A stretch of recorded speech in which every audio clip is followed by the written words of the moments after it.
Hello BookTube, I'm Jonathan and welcome to Words in Time. Now, if you are perhaps looking to get into sci-fi or maybe trying to break up some of those 1,000-page epic fantasy books or even trying to hit a reading goal and you want to sneak in some shorter books in order to help you reach that target, well, I have 5 sci-fi recommendations for you that are under 300 pages. I love these 5 short sci-fi books and I think you'll enjoy them too, so let's get into them. Up first, we have The Sirens of Titan by Kurt Vonnegut. Now, Vonnegut is one of my favorite writers and one of the authors that got me into sci-fi, so I think he's a great place to start. And most of his books are under 300 pages, so you can't really go wrong. But the reason why I picked The Sirens of Titan is because I think if you are looking for a shorter book, perhaps a fast-paced book, this is one of Vonnegut's that really packs a lot of ideas into the one story. He really throws a lot at the dartboard, and I think most of it sticks. So, some of the themes that Vonnegut explores in The Sirens of Titan include free will and omniscience, and the purpose of both individuals as well as humans as a race. So, if you're interested in some of those ideas, I think you're going to like some of the places that this book takes you to.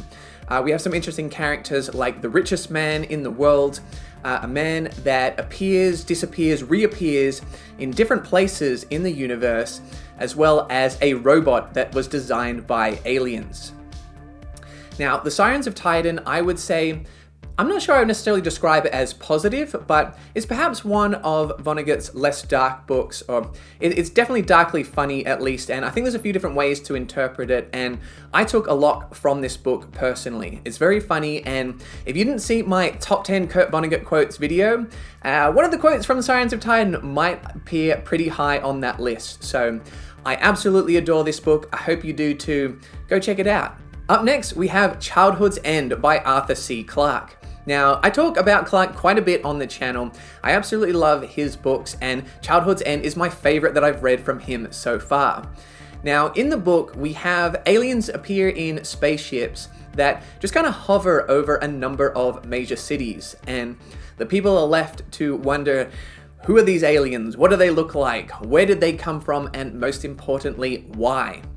Now, initially, this might seem like a somewhat familiar alien invasion story, but this book is split into 3 parts, and each part manages to elevate the concepts beyond the previous one.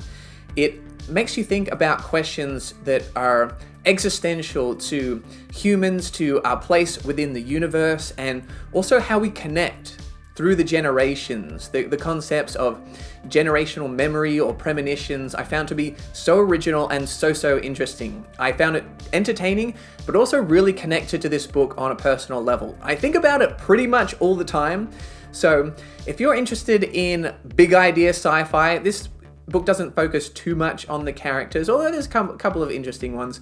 But if you're looking for ideas that are really going to churn around in your brain for some time to come after reading it, I highly recommend Childhood's End. I can't believe Clarke packed so much into just around 200 pages, so check it out. Moving on, we have Flowers for Algernon by Daniel Keyes. So this is a classic novel, and I think perhaps a good one for people that are getting into sci-fi, because this isn't so much about time travel and spaceships and aliens, it's fairly light sci-fi. The premise for it is we have a character, Charlie Gordon, who has an unusually low IQ, and he undergoes an experimental surgery to improve his intelligence after a similar surgery appeared to be successful when performed on a mouse. So how the story is told is very interesting because the plot is not overly detailed. You kind of have an idea of where it's going just from the premise, but the real strength of the story is how it is told, because in the book we get to read Charlie's journal entries. And so we see how his intelligence improves not only through how the narrative plays out, but through the writings themselves. We get to see the change in his spelling, his grammar, his vocabulary, and it's such an emotional story, the way that we see how this changes the way he interacts with people and the way his emotional intelligence may not quite keep up with his IQ that increased so rapidly. This is definitely one of my favorite books, and the ending was incredibly powerful.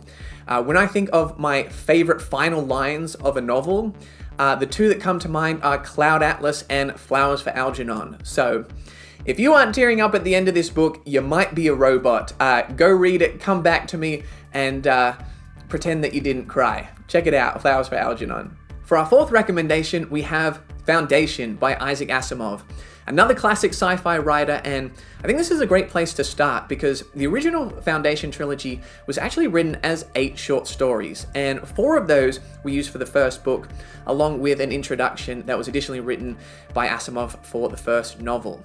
And within those stories, we get kind of bite-sized 50-page chunks of story arcs, which move along quite quickly, and we get to explore some interesting ideas as the Galactic Empire in Foundation is somewhat overlaid across the Roman Empire, and Harry Seldon's idea of psychohistory, using maths and science to predict the future, was really interesting to me. Now, in the book, the characters are a little bit thin and the dialogue is a little expositional, so it's a tad bit dated in that regard, but I think the concepts and themes were really well done.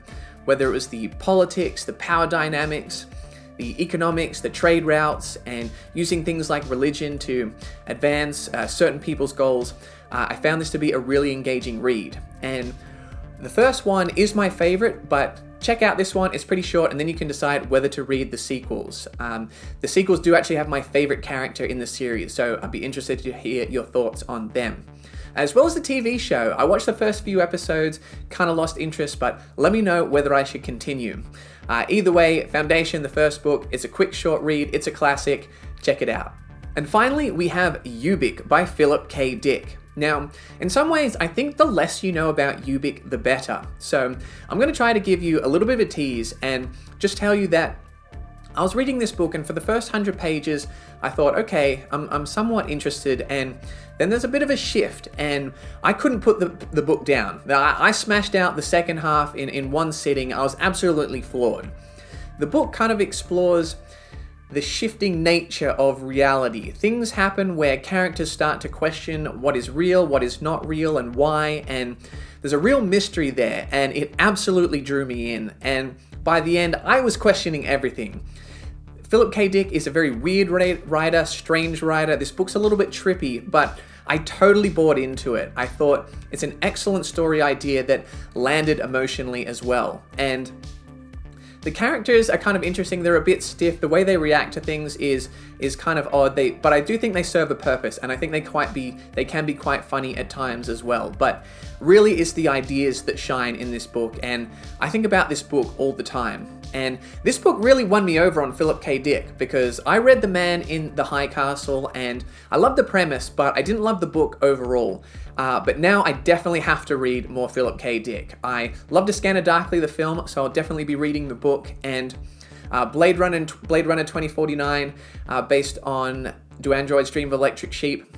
I like the sequel more. Let me know if that's a hot take. Argue in the comments. Blade Runner 2049, is it better than Blade Runner? But either way, I definitely need to read Philip K. Dick, and if you haven't, you should definitely check out Ubik, one of the most mind-blowing stories you can read in only about 200 pages. So those are some of my favorite sci-fi books that are under 300 pages. Let me know your favorites in the comments below. I hope you enjoyed this video, guys. If you did, make sure to like and subscribe, and you can find more sci-fi content over here.